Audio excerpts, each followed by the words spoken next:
Hello students. Our today's topic is cross aldol condensation. It means when aldol condensation is carried out between two different aldehydes or two different ketones or between one aldehyde and ketone, it is called as cross aldol condensation.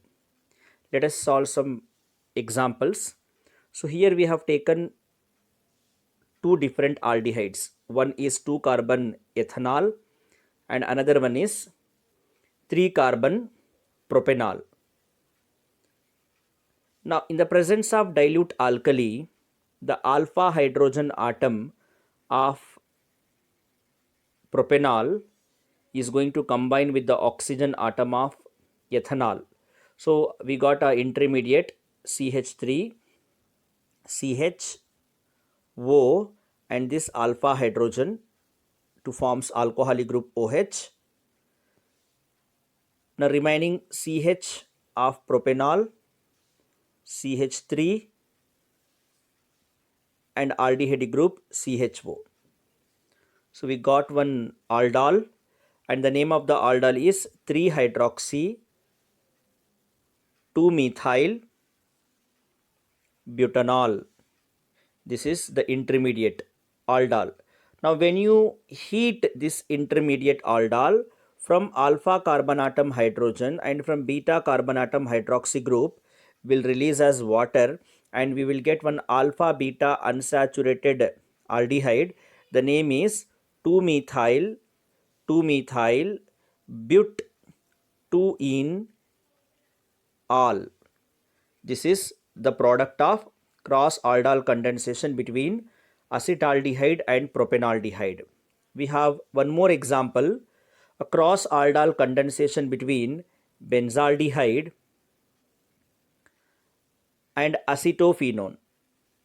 In benzaldehyde there is no alpha hydrogen, but in acetophenone there are alpha hydrogen atoms, and one of the alpha hydrogen atom will combine with this oxygen to form one intermediate. So in intermediate we have written the phenyl ring of benzaldehyde, this CH O, and the hydrogen is alpha hydrogen to create a hydroxy group.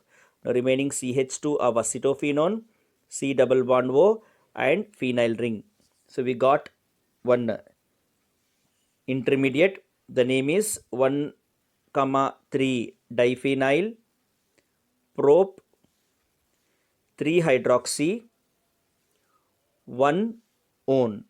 From this intermediate, on heating, there is a release of water, hydrogen from alpha carbon atom, OH from beta carbon atom as water, and we will get one alpha beta unsaturated product, and the name is 1,3 diphenyl prop 2-ene 1-one. This is the product of cross aldol condensation between benzaldehyde and acetophenone. We have one more example. This is the cross aldol condensation between benzaldehyde and 2 carbon aldehyde ethanol or acetaldehyde. Now of course in benzaldehyde there is no alpha hydrogen, whereas in ethanol or acetaldehyde there are alpha hydrogen atoms. Now when they undergo condensation in the presence of dilute sodium hydroxide, we will get phenyl ring of benzaldehyde, CHO, and one of the alpha hydrogen atom of ethanol. Now remaining CH2, C double bond O, H. This we got the intermediate. On heating, there is a release of water molecule, hydrogen from alpha and OH from beta carbon atom. Then we will get one alpha beta unsaturated aldehyde, and the name of the aldehyde is cinnamaldehyde. The name of this aldehyde is cinnamaldehyde.